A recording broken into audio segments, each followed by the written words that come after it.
আমার অভিজ্ঞতা, এত বছর বিদেশ করি, মাঝে মাঝে আপনাদের সাথে শেয়ার করি।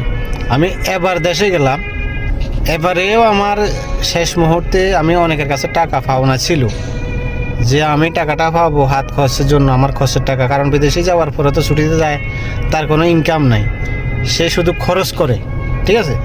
এখন নিজের পাওনা টাকাই পাইনি, এখন আপনি কি করবেন? হঠাৎ করে যদি আপনার পরিবার আছে, আপনার চলার জন্য আপনার কাছে 1 টাকাও নেই, তখন কি করবেন বলেন?